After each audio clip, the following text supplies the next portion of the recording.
एक फ़कीर था, उसका मिजाज ये था कि जो भी उसके डेरे पे आता उसको खिलाता और उसकी खिदमत करता, और ये फ़कीर का मिजाज होता है। बाबा बुल्ले शाह ने कहा था ना, इट खड़के दुक्कड़ वज्जे तत्ता होवे चुल्ला, आन फ़कीर खा खा जावन राजी होवे बुल्ला। तो ये फ़कीर का मिजाज होता है कि लोग उसकी चौखट पे आएँ और वो लोगों को जो है वो खिलाए, उनकी ज़रूरियात को पूरा करे।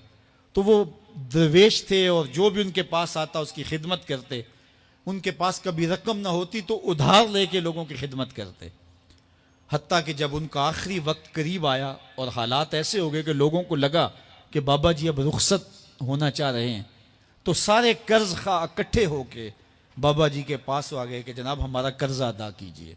एक जमघटा बन गया और बाबा जी को ये फिक्र थी कि ये मेरे मेहमान हैं और मैं इनकी खिदमत करने के काबिल नहीं हूँ, मेरे पास कुछ है नहीं। इतने में एक छोटा सा बच्चा था, वो गली में पतीसा बेच रहा था। आवाज लगाई तो बाबा जी ने इशारा किया, कहा मेरे इन मेहमानों को खिला दो। उसने अल्लाह का शुक्र अदा किया कि मैं सारा दिन गलियों में घूम के जो बेचना था एक जगह ही मुझे गाहक मिल गया। उसने मेहमानों को सारा खिला दिया और बाबा जी से कहा कि पैसे। तो बाबा जी कहने लगे बेटा बैठ जाओ। बेटा बैठ गया। थोड़ी देर के बाद उसने फिर कहा कि बाबा जी पैसे। तो बाबा जी ने कहा ये सारे पैसे लेने वाले बैठे, जब इनको दूंगा तो आपको भी दे दूंगा, आप भी बैठ जाइए। तो वो यतीम बच्चा था, उसकी बेवा माँ ने उसको थोड़ा सा पतीसा तैयार करके दिया था, वो रोजाना सुबह देती थी, वो बेच के आता था, उससे घर का चूल्हा जलता था।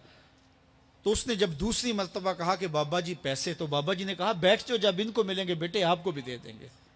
तो उस बच्चे ने रोना शुरू कर दिया कि मेरे घर का तो चूल्हा इन्हीं से जलता है और मेरी माँ मेरा इंतजार कर रही होगी। अल्लाह अकबर। बच्चे ने रोना शुरू कर दिया। अल्लाह की रहमत को जोश आ गया। कोई शख्स बाबा जी के लिए नजराना लेके आ गया, वो थैलियां पेश की, बाबा जी ने बच्चे को दिया, जितने भी कर्ज खा थे सबको दिया और शुक्रिया अदा किया। कहा जाओ। वो सारे कर्ज खा बोले हम सुबह के बैठे हुए थे, ये नजराने वाला पहले क्यों नहीं आया? कहा पहले तुम में कोई रोने वाला नहीं था, एक रोने वाला आया, सबका काम बन गया। किसी एक के आंसू, इज्तिमाई दुआ का, इज्तिमाई तौबा का यही फायदा होता है कि किसी एक का काम बन जाए। ये तिजारत में उसूल है कि जब कोई किसी को आप सौदा देना तो उसमें कोई खराब चीजें चली जाएं तो या तो वो सारा कबूल करे या सारा रद्द कर दे।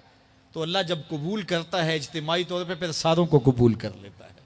तो इसलिए आज की बाबरकत शबे नूर में मेरी माएँ बहनें बेटियां भी तशरीफ़ फरमा हैं, बच्चे बूढ़े जवान भी तशरीफ़ फरमा हैं।